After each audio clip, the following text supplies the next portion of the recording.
stated objective of the enhancement of revenue assurance in the downstream petroleum sector, upstream petroleum production, and minerals and metals resources value chain. 2. Termination of a distribution, loss reduction, and associated network improvement project contract between the Electricity Company of Ghana Limited and Beijing Xiaochen Technology BXC. 3. Procurement of contractors and materials and activities and payments in respect of the National Cathedral project. 4. Activities and payments in respect of a contract awarded by the Ministry of Health, initially commenced by the Ministry for Special Development Initiatives to Service Ghana Auto Group Limited for purchases and after-sales service and maintenance of 307 Mercedes-Benz Sprinter 305 CDI ambulances for the National Ambulance Service. And 5. Payments out of and utilization of the tax refund account of Ghana Revenue Authority. Ladies and gentlemen of the media, the fugitive's name is Kenneth Nanaya Oforiatta. Mr. Oforiatta is 66 years old. He was the Minister of Finance of the Republic between 2017 and 2024. Mr. Oforiatta left the jurisdiction on or around 2 January 2025. On 24 January 2025, the OSP communicated to Mr. Oforiatta that the OSP considered him a suspect in respect of 4 of the cases described above. Mr. Oforiatta was directed to attend in person the OSP on Monday, 10 February 2025 at 10 GMT for interview. By communication dated 31 January 2025, Mr. Oforiatta instructed his lawyers to inform the OSP that he was out of the jurisdiction indefinitely on medical grounds, and that the firm will notify the OSP of his arrival in the country in aid of rescheduling his personal attendance at the OSP. Further, the firm offered its willingness to provide the OSP with any information the OSP may require to aid in the investigation until his arrival in the country. Then on 5 February 2025, the OSP responded to Mr. Oforiatta, copied to his lawyers, that the OSP did not need or require notification from his lawyers of his arrival in the jurisdiction. The OSP acknowledged Mr. Oforiatta's lawyer's gracious offer to provide the OSP with information in aid of the investigation. However, and this is important, the OSP insisted that Mr. Oforiatta's personal attendance at the OSP was required. After all, the lawyers are not under investigation. I don't need lawyers to answer questions on your behalf when you are being investigated. The OSP declined Mr. Oforiatta's request to be away from the jurisdiction indefinitely on medical grounds on his say-so. Consequently, the OSP directed Mr. Oforiatta to indicate by close of business on Monday, 10 February 2025, a reasonable date of his return to the jurisdiction and attendance at the OSP.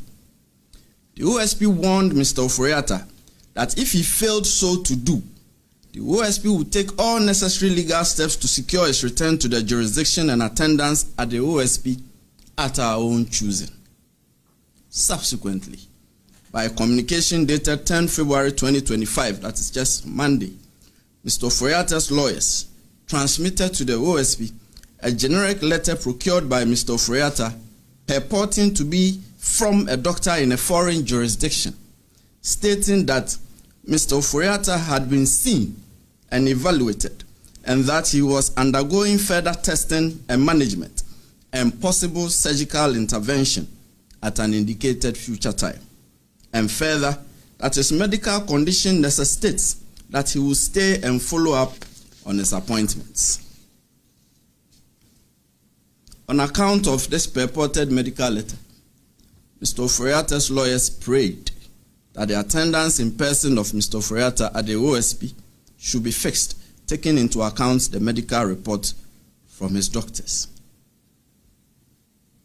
And at 4:16 p.m. the very next day, it is yesterday, Tuesday, 11 February 2025, before we could respond to the letter that came on Monday, the OSP received another letter from Mr. Ofori-Attah's lawyers.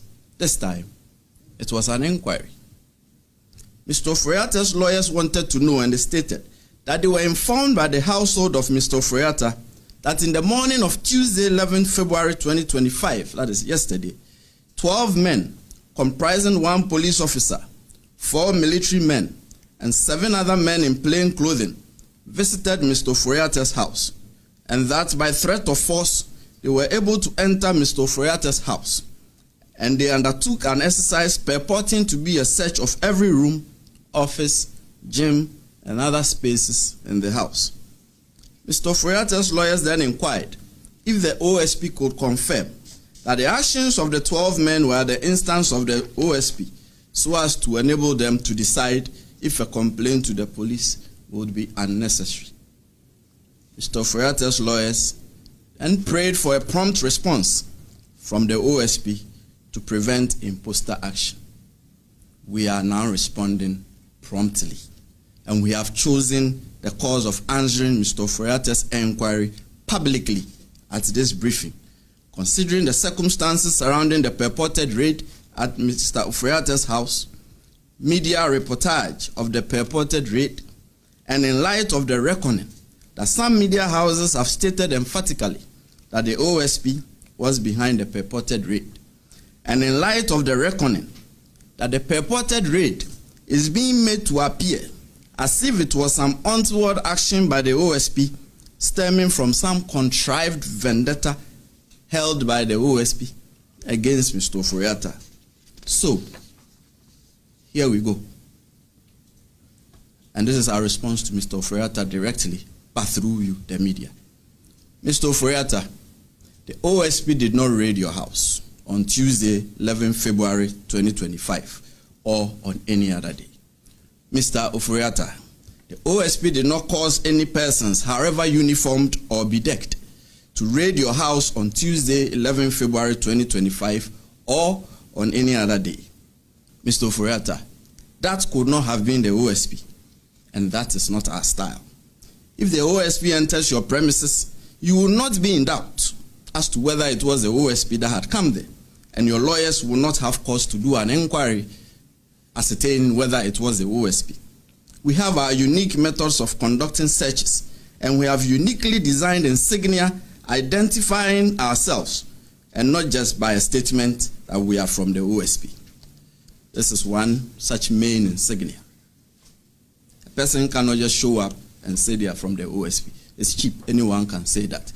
But when the OSP enters your premises, you will definitely know by our insignia, our methods, and the way we identify ourselves that this is the OSP. Our intelligence points us to state that the purported raid on Mr. Ofori-Attah's residence was staged, or at best, an imposter action in an attempt to court disfavor for the OSP and to derail the investigation. You know us very well. The OSP is never deterred by such occurrences, and the investigations will continue as by law prescribed. These occurrences and the OSP's intelligence, which will not be revealed at this time for fear of compromising the investigation, are very instructive as not to put premium on Mr. Ofori-Attah's alleged imminent peril should he travel back to the jurisdiction. In any case, the purported medical letter transmitted through his lawyers to the OSP did not state so or demonstrate so. The OSP is unconvinced that the purported medical letter transmitted by Mr. Ofori-Attah through his lawyers to the OSP represents a medical report to the effect that Mr. Ofori-Attah is incapacitated or is so sickly and invalid to the extent that he is physically unable to return to the jurisdiction without imperiling his life. No serious law enforcement agency, and certainly not the OSP, will be convinced that the purported medical letter stops it from demanding the physical appearance of Mr. Ofori-Attah before it in the described circumstances. We are of the firm conviction here that this is only a ruse employed by Mr. Ofori-Attah in aid of his intention to avoid returning to the jurisdiction and to personally answer questions in respect of the investigations. We are convinced that the real intention of Mr. Ofori-Attah is what was communicated to the OSP in the very first letter transmitted by his lawyers on 31 January 2025. That is, he has left the jurisdiction indefinitely. That was what was communicated to us at the first instance, and that is his intention. He has no intention of willingly returning to the jurisdiction. That much is clear to us. Consequently, ladies and gentlemen of the media, the OSP declares Kenneth Nanaya Oforiatta a wanted person. He is a fugitive from justice. The OSP will take all necessary legal steps to secure his return to the jurisdiction and attendance at the OSP. And this is to Mr. Oforiatta. You have two choices. You can either return to the jurisdiction voluntarily, or the OSP will enforce your return. Another case update. The OSP has also commenced investigation into suspected corruption and corruption-related offenses in respect of the operations of the Minerals Income Investment Fund, MIF, especially regarding payments made in respect of Ejapa Royalties Limited, Small-Scale Mining Incubation Program, Quarry Value Addition Program, Asante Gold Corporation, Electrochem Ghana Limited, the Lithium Asset, that is Projected Lithium Focused Exploration and Development Corporation, Gold Asset 2, that is Enchi Gold Project, and all other investments by MIF, and funds expended on the chairman of the board of directors, the operational funds of MIF, purchase of parcel of land for intended office building, and all contracts and agreements entered into by MIF, and all publications, especially international publications by MIF. We are withholding the names of those under investigation for now, by targets 2 former officials and 2 serving officials of the fund. Third, the OSP has also commenced investigation into suspected corruption and corruption-related offenses in respect of an alleged embezzlement of 1.3 billion cedis from the Unified Petroleum Pricing Fund, UPPF, at the National Petroleum Authority, NPA. The investigation primarily targets the following persons: the coordinator of the UPPF, Mr. Jacob Amwa, NPA staff Frida Tando, NPA staff Wendy Ashon Newman, and the former chief executive of NPA, Mustafa Abdul Hamid. Lastly, it will be recalled that in the last quarter of 2023, the OSP and the Controller and Accountant General's Department jointly commenced corruption risk assessment and investigation into suspected corruption and corruption-related offenses in respect of government payroll administration.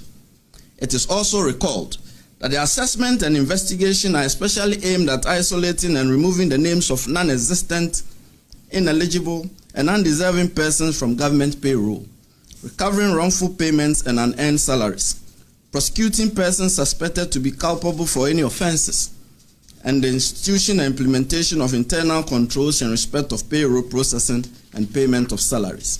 We further recall, as you do remember, that to facilitate the rollout of the investigation and assessment throughout the country, a pilot exercise was carried out in the northern region, covering educational institutions under Ghana Education Service and the Tamale Teaching Hospital, by a joint team comprising investigators, tracers, and assessors from the OSP and selected staff of the Payroll Processing Directorate of the Controller and Accountant General's Department between December 2023 and April 2024. Ladies and gentlemen of the media, I'm glad to announce to you that after thorough investigation, the OSP is now ready to commence the prosecution of persons suspected to have engaged in such conduct. So earlier today, I directed the Director of Prosecutions at the OSP to file criminal charges at the High Court in Tamale against the following 6 persons. 1. Yakubu Tahidu, a former teacher at Balogu MA Junior High School, Yendi, in the northern region. 2. Abdullahi Abubakari Sadiq, an integrated personnel payroll database coordinator of the Ghana Education Service in Yendi, northern region. 3. Sami Suk, a schools improvement support officer for the Yendi North Circuit, northern region. Mohammed Yusuf J., one-time headmaster of the Balogu MA Junior High School, Yendi, northern region. Stafford Kolete Azude Barris, an assistant chief accounts technician at the Controller and Accountant General's Department, Accra, the Greater Accra region. And Osman Isahaku, a one-time headmaster of Balogu MA Junior High School, Yendi, Northern Region. The main charges are corruption of a public officer and corruption by a public officer involving the manipulation and siphoning of funds designed as fictitious salaries from the government payroll. The identified persons would soon be arraigned before the High Court in Tamale. Thank you for coming. Any questions? Yes, sir. It's always Elton.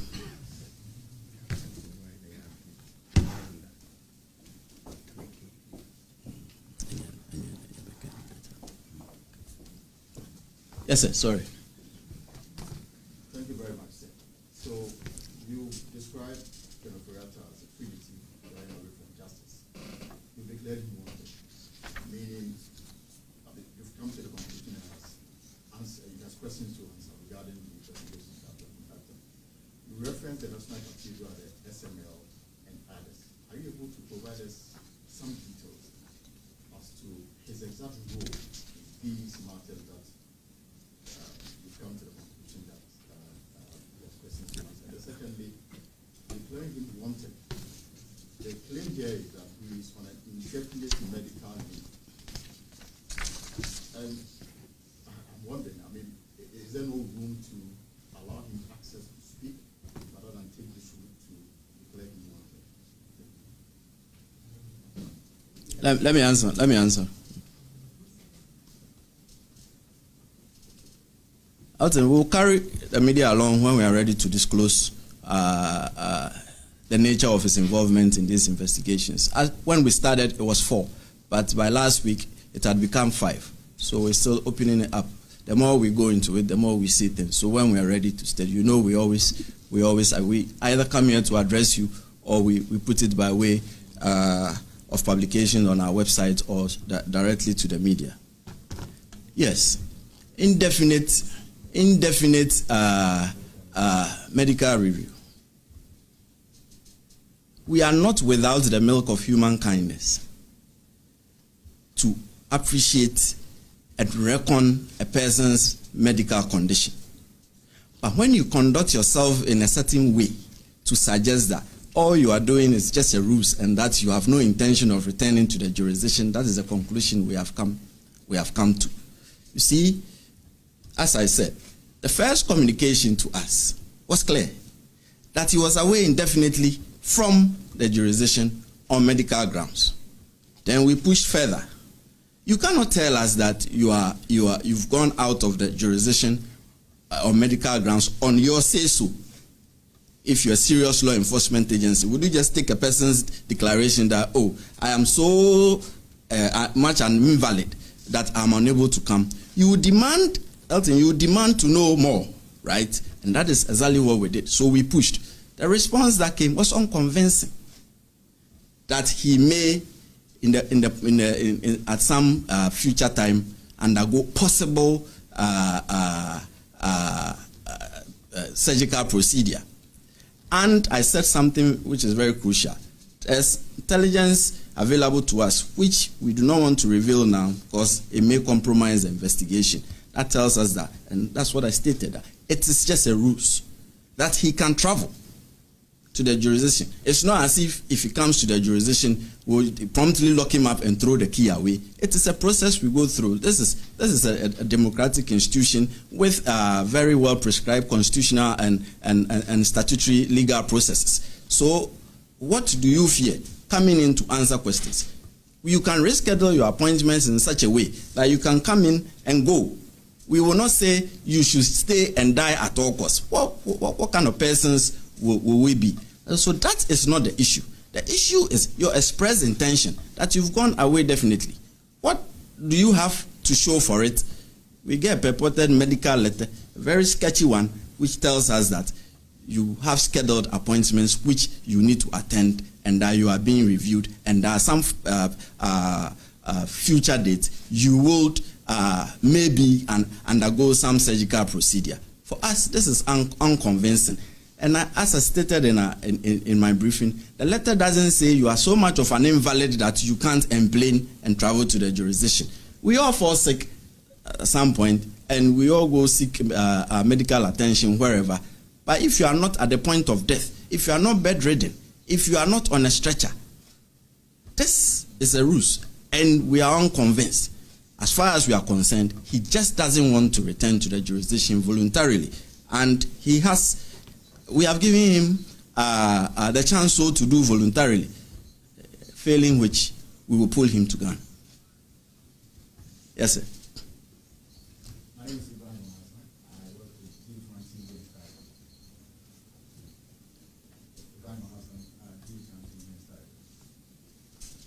Sammy, your pen doesn't write. Go on. Yes, so Kenoforiata come back willingly or be pulled back forcibly. How exactly is that not done? Can we say then that now you declared him wanted? No, I didn't. You don't say. Can we now say? I just declared him a wanted person and a fugitive from justice. So don't put ifs and buts on it. Great. We have declared him a fugitive from justice. He's wanted by the OSP. What are the processes that you trigger? For instance, are you beginning the interval? And if you are, how guaranteed are you that there was cooperation? We've been there before. We know people have you know very well that I don't disclose strategy until I'm ready to do so. See, but a little bit of I don't want to use the word education. I'm a lecturer at heart, so let me put it this way. See, that Interpol red notice, this is general, not in relation to the case at hand. Interpol red notice is not an arrest warrant, and it is not an extradition request. There are so many things that go into it. So just because you have issued an Interpol red notice doesn't mean automatically Interpol will help you to pull the person here. So this is just by way of education. Yeah, right.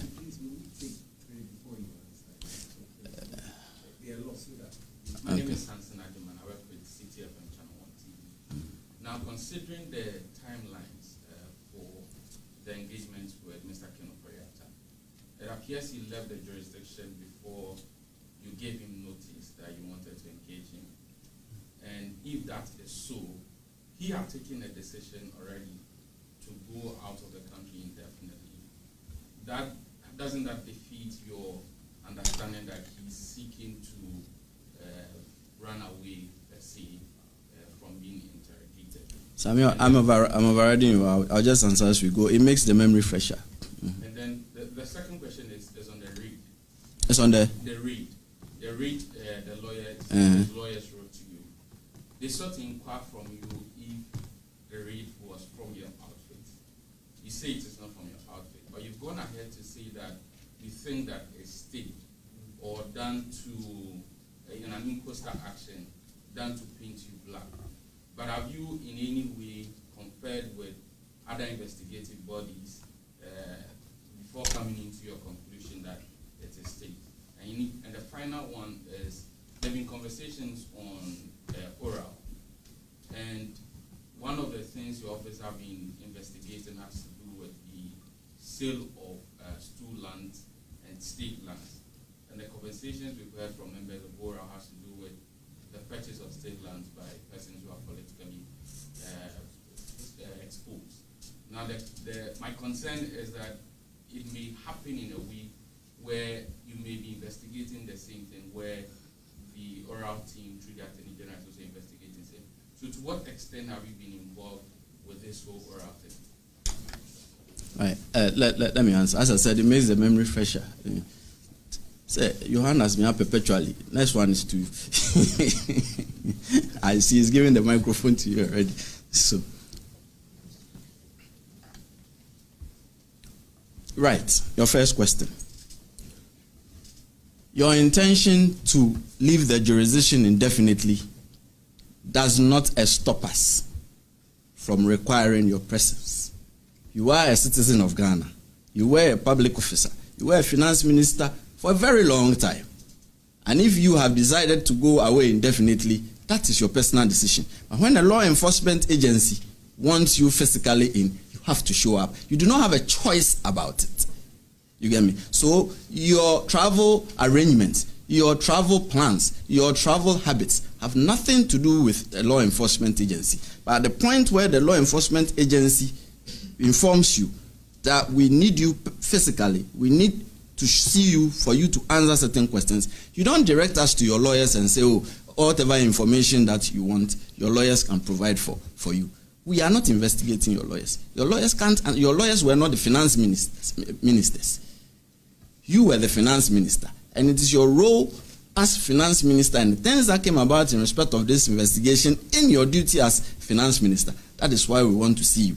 Throwing us to your lawyers doesn't answer it. So if you have formed an intention to leave the jurisdiction before we contacted you, well, breaking news, a law enforcement agency wants you. Do you have a choice about it? You don't. Why is it that if the FBI declares someone wanted, we all go agog and it suits our purposes, for instance, in the US? Or is it because we watch so many movies and we've come to accept it? But when the OSP declares someone wanted, then it becomes something that perhaps we should push against. As I said, we sitting here have done all our checks and everything shows to us that the man just doesn't want to show up. And that was communicated in the first letter. It was clear in there that he's gone indefinitely. It was when we pushed that you cannot just tell us that. Before things started cascading, then we started seeing the real intention. But your first intention of telling us that you are away indefinitely was what you tended to stick to. The raid.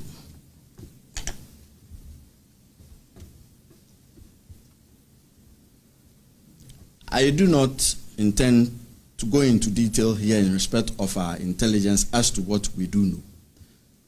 But the way it was carried out, the way the media reportage went, the way immediately the OSP was linked to it, the way all of a sudden it is the OSP having some vendetta against him, that is why. Did the media even know that we had asked him to come? No.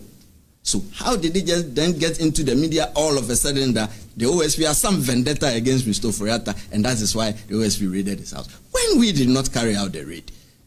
Quickly, and this is coming a day after the lawyers had informed us and given us some purported medical letter. And our checks quickly and our intelligence shows us that. I said, it's one of two things. It is staged or it is an imposter action. To situate it, I say, baby, Nyankopon, Abonampesi, Honabun, Sam Tutunikobi. Staged or an imposter action, and it's not coming from us. Why are we then being blackened for it? There's something untoward going on, and for us, we believe that it is time. I will declare him a fugitive from justice, and this is now. Oral. Yes, we started our investigation of at the Lands Commission. The sale of stool lands, state lands, and vested assets a while back. It is huge because we gave ourselves a timeline of the commencement of the investigation would be from 7 January 1993 to date. So it is a huge endeavor. Indeed, if we say we're going to go as we want to go, it might even take 5-6 years to come to a full conclusion of the nature of the things and what actually has gone on. And you ask whether we were involved in the oral preparation. The Attorney General himself wasn't involved, but the report has been handed over to him. So I strongly do believe that the Attorney General and the OSP will go into some of the processes and some of the cases so as we won't do an overlap of the cases that we are investigating, for sure. And Attorney General, well, if you know the relationship well, he was my lecturer at Legon. And then we formed a firm together some time ago. And then when he became a Deputy Attorney General some time back, I departed to form my own firm with another person. So there is that rapport, and we communicate a lot.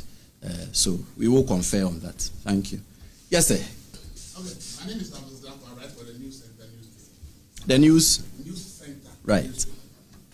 My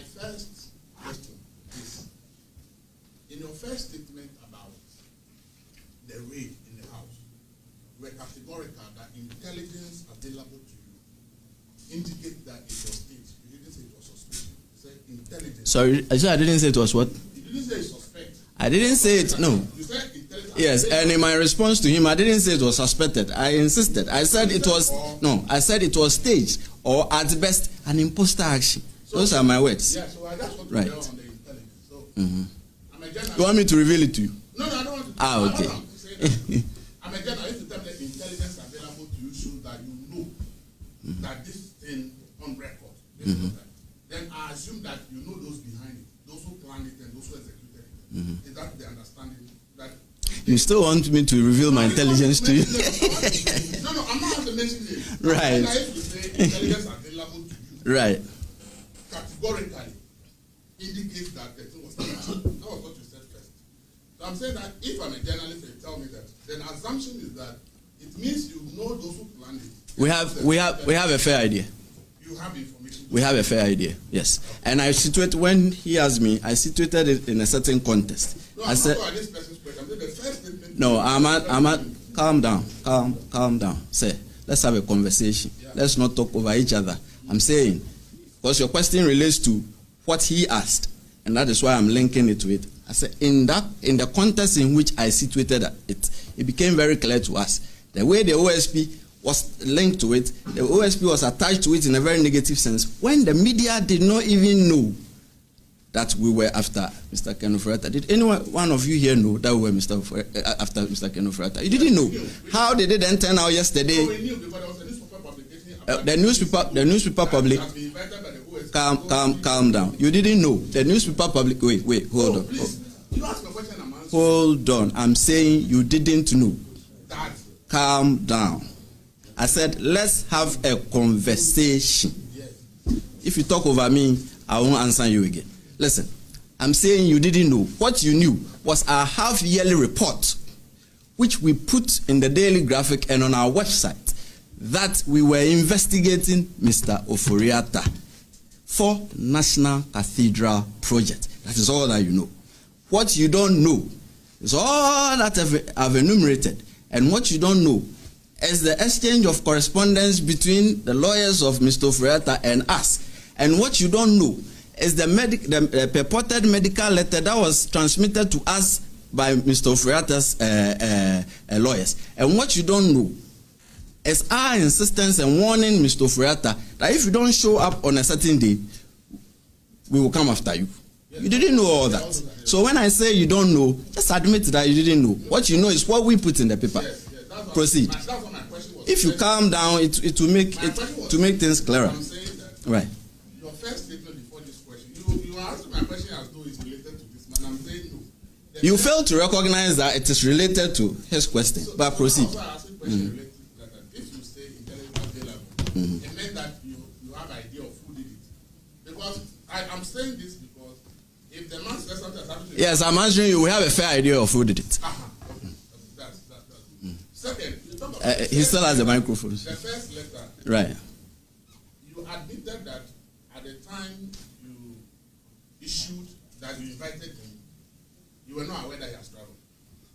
And that it was you see, pick my words carefully. I never said that. I said he left the jurisdiction on or about. Yes. Listen. He left the. You see, I see a penchant of you in putting words in people's mouths. But listen, he left. What I stated was that he left the jurisdiction on or about 2 January 2025. That's what I stated. I didn't say that we didn't know. But the fact that you are out of the jurisdiction doesn't prevent us from communicating with you, is it? Especially in this modern era of all gadgetry. So we knew that he was out of the jurisdiction. Okay. But we know where he lives. Okay. That there are people there. Okay. Yeah. I just want to draw the first letter. When you sent the letter, the lawyers responded that he's out of the jurisdiction and that for the communication to them is that he's out of the jurisdiction indefinitely. On medical grounds.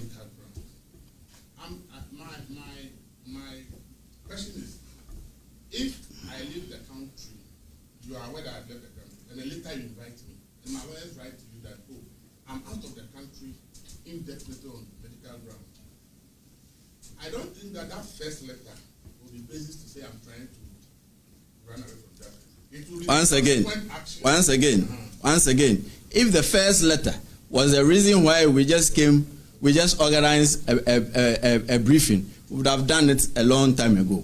But we didn't just base our actions on the first letter. We waited and we pushed. We asked for more. So if you say the first letter could not have been the basis, that wasn't the basis. But as I'm saying, subsequent events then informed us, instructed us that, oh, the first intention you communicated to us in your first letter is really what you want to do. And that the things you are bringing now, rules, afterthought. So this subsequent is what determined that the action was. The subsequent actions then took us back to the first letter for us to come to the conclusion that all the investigations about him you talked about, they involve, I think about 3 of them involve private sector institutions who deal with certain contracts. But linked to public agencies. Yes, so my question is, you yourself have just told that with technology it's easy to get to people wherever they are in the world.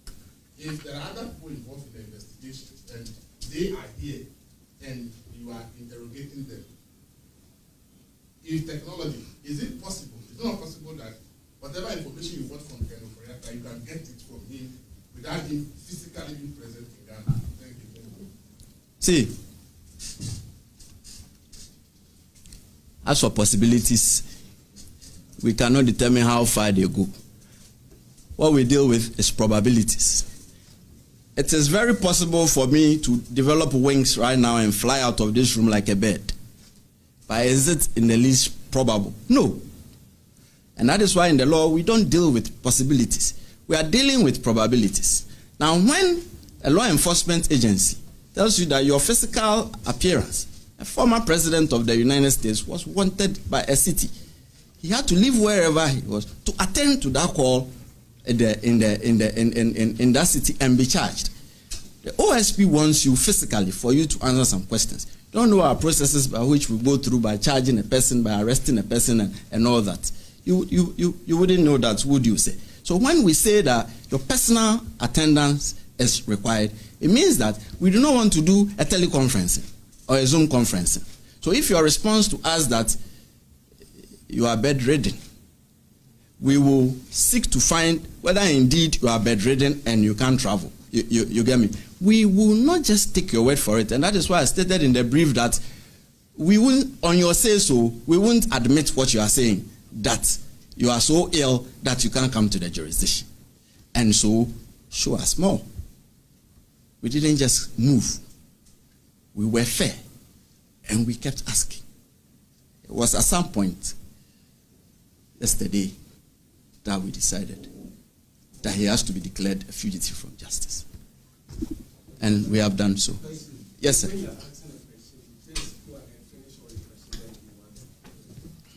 Well, he made it a debate. That's why it became like that. And Gangam is my name. Right. I write for the Informer. For the? Informer. Right. At what time will you apply your second option to secure Mr. Korea? Someone was saying, leave it to us. Like I told the other gentleman, we don't like disclosing strategy like that. Sometimes it compromises investigation. And who are the lawyers for his lawyers. I can come. Let's leave the lawyers out. You see, they are my colleagues at the bar. They are not under investigation. They are not the people the OSP want. You get me? They are doing their job as lawyers. And you know, in law, every lawyer will tell you, it is what your client tells you. That is what you transmit. So all that they are doing, they are transmitting the information their client gave to them. So, pardon me, let's leave the lawyers and the identity out of it. Is that another hand? An oath to defend the constitution and the laws of this country, to go on a personal vendetta or personal chases, because I don't like you or you've crossed my path or anything. Otherwise, I'm sure there will be more than 1,000 people reporting to the OSP every day. Every day someone crosses you. But that is not the reason why I'm the special prosecutor, and I'm never going to do that. Personal vendetta, God forbid. Right. Yes. Sorry, I didn't get any. Right. At what point that the cases you're looking at in relation to Ken Ofori-Atta expand to 4? You've mentioned that it possibly could rise to 5 because no. It's when we started. Sorry, when we started, it was 4, but by last week it had expanded to 5. Was there a petition? No. From someone? No. What is informing the expansion of these cases against? Our investigation. As we investigate the address, it branches out. The arteries lead to one another, and then it took us to the GRA tax refund account. Right. So, and as I was saying, Marina, right. From there, it may branch to other places. We do not know, but we do not close it up. You get it? So far as the investigation is leading you somewhere, you look at it. So the letter that went to him, asking him to report, had 4, not 5. If someone says you're fishing, will the person be right? For what? Fishing, because you say you started with 4, it's leading into others, and it could lead into a lot more. You see, the day of planning is always different from the day of battle. You know that. You plan that today you are going to do this, and then you get to the battlefield that your opponent has some other strategy which you have to rework yourself, especially in football. Saying you start one investigation and then it leads to the other. Let me give you a good example. We started the La Bianca investigation. Where did it lead us to? Auctions. Meanwhile, that wasn't why we started that case. It was in respect of a customs advance ruling. 2 customs advance ruling just for one company, just 2 for one company. Then, as we were delving in and going into it, realized that no, it was showing some other form of conduct in respect of the Customs Division of the Ghana Revenue Authority. And that is how we ended up at auction sales of vehicles and other goods. And we know what the outcome of that was. So, for a good investigator, director of investigation here will tell you, always keep an open mind. If you keep a closed mind that this is only what you are doing, you may miss other things because things relate to each other. They are always not in a vacuum like that. Right? A payment, let's say, to one entity may be coming from a certain source. So when you trace that source, you may realize that there are so many things going on in the source where that payment came from that will lead you to other cases. Why are there so many payments going from that particular source? That is not even what you started to investigate. But then you go and see it. That's the beauty of the game. Yes. Yes, sir. Oh, sorry. You don't have the microphone and you he has the floor. Right. Sorry? Reuters. Are you able to tell how you started? Based on the status how we started what? Right. Somebody take you off, were you petitioning, which of the cases kind of did you start with? And then based on the status, are you able to put a value to it out of the 4 or the 5 at the moment? Are you able to say you are going after him because of this amount of money reportedly involved? If you will recall, one of the cases has been, say from Reuters, if you recall, one of the cases has been on a half-yearly report for a while now. Remember, the one on ECG. It's been there for a while now. We started, when did we start? 3 years ago? 2022. So we started the ECG investigation in 2022. You see? But that wasn't based on a tip-off or anything. It was just in respect of a dissolution of a contract, which then brought about some unpleasant consequences, which then took us to go look at it. So from 2022, the Ministry of Finance and the Ministry of Energy had been on our radar from 2022, and we started. So when we started from the ECG, then at some point, the other cases came in, SML. Then after that, the ambulances. Then after that, National Cathedral, right here beside us. Then last week, GRA refund, tax refund account. You get me? Yeah, so we started these investigations 3 years ago. Right. Yes, sir. Oh, the value. Sir, I cannot place a value on it for you right now.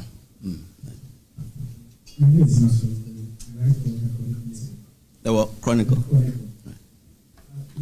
So you are the spear of the nation. I want to take you to the medical reports. All right. You described it as reported medical reports. And you also I didn't describe it as a report. I said purported medical letter. Reported medical letter. It is not a report in our record. It is a letter. It is a generic letter to whom it may concern. Generic letter. Yes. What interest me is the qualification reported. Mm-hmm. Okay, so you work around it. Right. And when you spoke about the wind in his house, you said your intelligence indicates that it was either an imposter action or it was staged or at best an imposter action. Yeah. Well, so my understanding is that we did some background checks to arrive at that conclusion. I would want to find out whether you've done same checks, possibly from a medical or the hospital that the purported letter is coming from, to be able to know that it was purported, or I don't know. I want to be sure whether you've done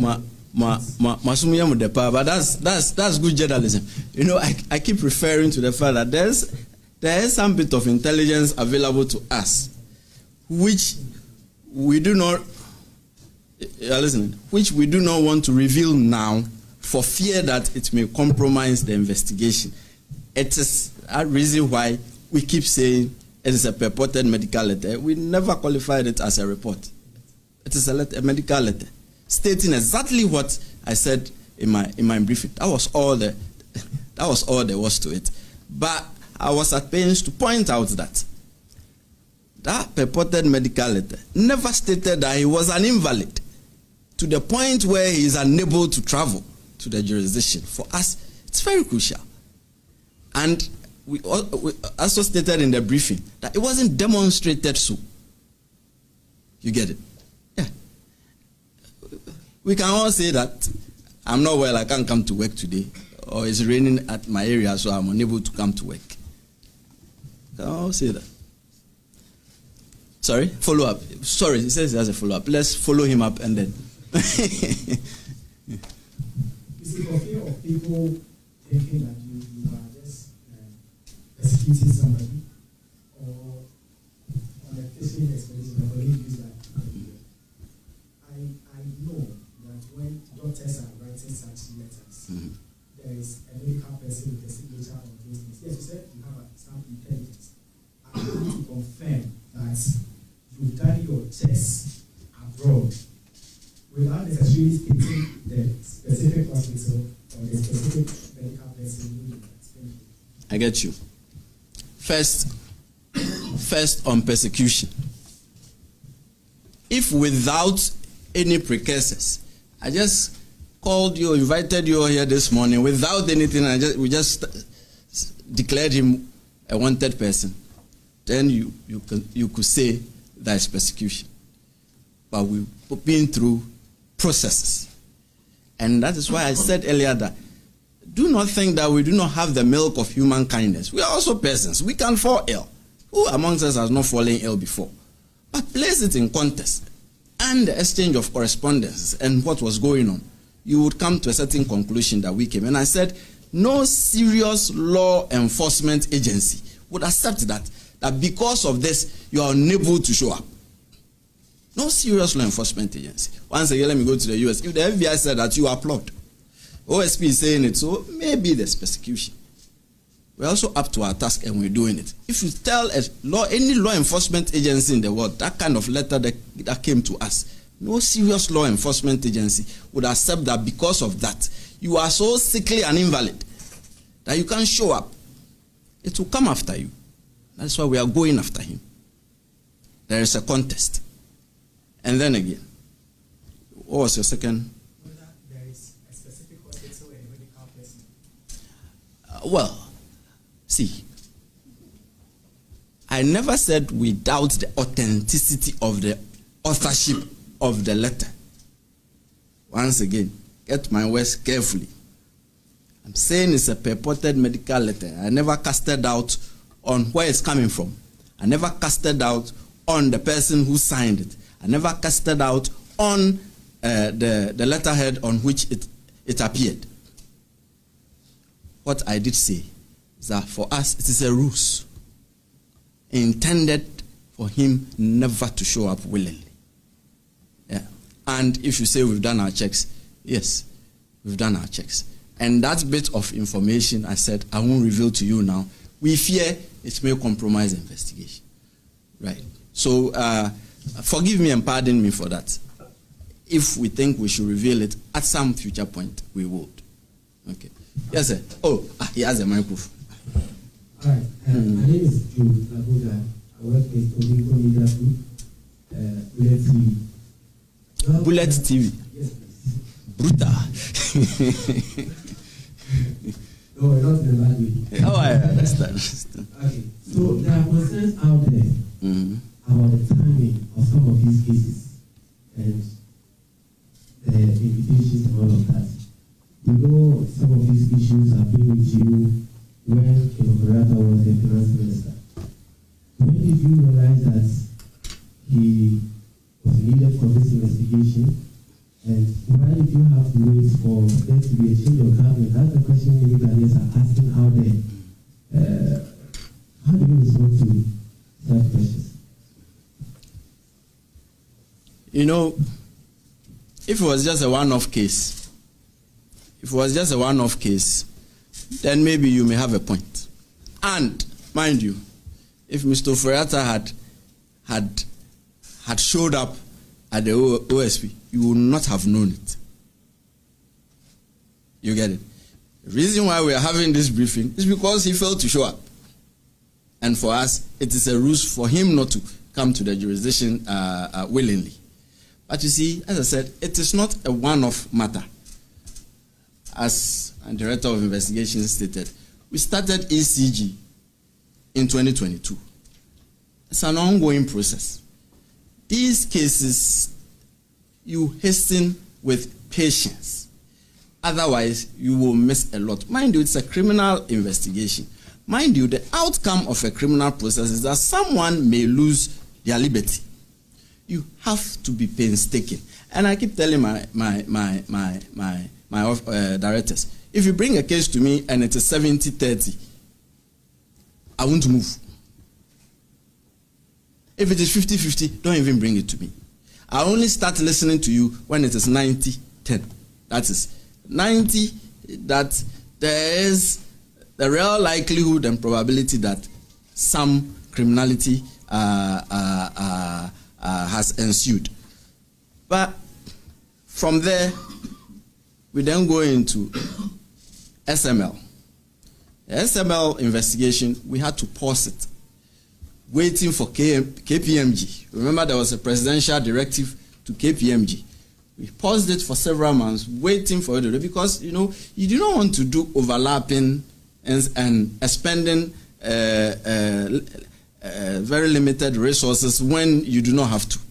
So when the KPMG report was birthed, then we went back to it, looking at it again. And all of a sudden, the ambulance matter came up.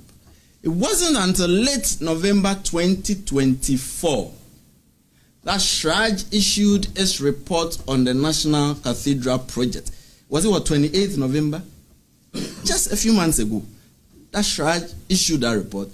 Shraj referred the matter to us and said that if it was necessary, we should go to it. And we stated that, yeah, it was necessary. So from the ending of November 2024, we went into it. By January, it became obvious that we should pull him to the OSP. You get it? So it is a gradual process. So it is luckless coincidence that his government is no longer in power. If his government was still in power now, we would still have gone after him. We have a history of that.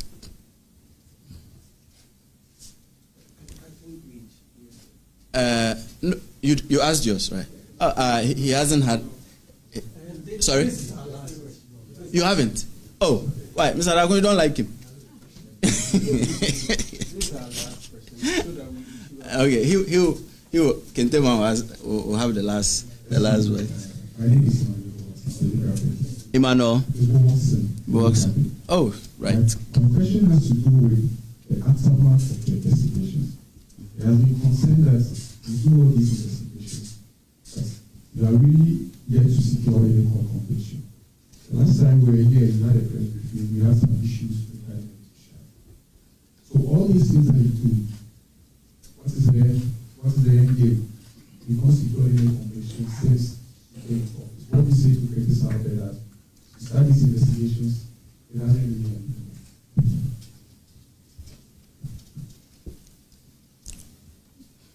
Hey, we'll try and preach as well. Good concern. I said not too long ago that these cases take time. It is like the study of geology, time and pressure, but with patience. Okay. We do two forms of investigation. One, investigation to prevent corruption. Those do not necessarily end up in prosecution. You are doing the investigation so as to plug loopholes. And a lot of the investigations we announce are in the nature of that. Look at when we started the government payroll administration investigation. That was in 23, right? Late 23. Beginning 2025, we are now ready with our first suspects. You get it? Now you say we have not secured any conviction. Well, I wish we would have secured some, but it is not just an easy statement like that. You recall, there was one case. When was it? I think it was 28th. There was supposed to be a judgment. We concluded the case. It was supposed to be in Kumasi, only for us to go and to be told the judge had been transferred. What were we supposed to do? We are not the judges. We cannot read the judgment. What the OSP has to do, we have done. There's video evidence of the person demanding back his bribe money after a public election went all right twice for him, and all that. We are in Tamale on the Northern Development Agency case. We closed our case. There was a submission of no case to answer, which went in our favor. The accused persons have opened their defense. We're on it. There's this perpetual one in Accra, respect of the former CEO of the Public Procurement Authority. We are alive to our duties. As I'm saying, these things take time. It takes time. And patience. The results will be seen. And in terms of investigating to prevent corruption, when you hear the name of OSP on the street, doesn't it shake you a bit? It does. I lie. It does. You say the OSP is coming around. It does shake you a bit. That's investigation to prevent corruption. So it is, all I'm saying is, Ghanaians, with all humility, not all cases will end up in court. Indeed, most of the cases will not end up in court. The prevention of corruption aspect is even more crucial than getting one person to Nsawam. But those that need to be prosecuted, we will not shield anyone. We will take them to court as soon as they are ready. And you can see we are rolling cases out. And at least on one occasion, we are done, waiting for the judgment to be read since November. So we are on course, and the fight against corruption is taking shape. Kentema will anchor us, then we'll be out of here. My name is Malik. Is the ultimate goal of the OSP to get conviction cases that is it your ultimate goal to get persons taken to court convicted? If that is not the case, then I think the office has to give an education. Ghanaians must be sensitive that look, the office is not established to take persons to court and to get them convicted. Because that's the understanding out there, that you take cases to court and you don't get conviction. And two, I have read a few headlines on Facebook. If Mr. Kenoforiata at any point requested to seek medical attention out of the country from you, did he seek any request? From the OSP? Yes. No, but why would he? At the time when we hadn't requested his appearance, he wouldn't know that we wanted him to show up. So humanly, he would not have. And indeed, that would have sounded, let me use a word that's been going around again currency a bit today, that would have sounded fishy. You've not requested for the person's appearance and he's telling you that he's going out of the jurisdiction of medical grounds. It means that he's preempting your strike, right? That would seem a bit out of the ordinary circumstances of mankind. And your first concern is what Mr. Ebo Hodgson also touched on. Yeah. We are doubling down on our efforts. And sometimes we also require you to talk for us a bit. We also need the resources to move. We've been talking about it all this while. I see the criticism a lot. That's fine. It's good to nyama people. But also raise your voice up and say that you also need the resources to move. I'm talking about education. It takes some resources to move. But yes, we are on our alive to our duties. And as I explained not too long ago, what is our ultimate aim? The ultimate aim is not to see Kweku Mensah in jail or Kwabena Mpuma locked up. Our ultimate aim is that, as far as my tenure is concerned, when it ends and I leave, the conversation on corruption would have shifted. Like a paradigm would have shifted. So that it will not just be business as usual. For people to know that when they engage in these acts, there's a price to pay, and a very hefty price to pay. For us here at the OSP, that message and that prevention drive is much more important than getting one person to jail. If you get one person to jail successfully, that's fine. There are a million Kweku Mensahs who are still engaged in the conduct which you have not been able to get to jail. But they are all freely engaging in such conduct, and the society is the worse for it. That is not so helpful a utilitarian model than to shift the conversation of corruption for us to stamp it down, suppress and repress it, and forge ourselves a better society. That is our ultimate aim, at least as far as I remain the special prosecutor. Thank you very much for coming. It's always a joy to see you and to brief and review and take questions from you. Have a pleasant day.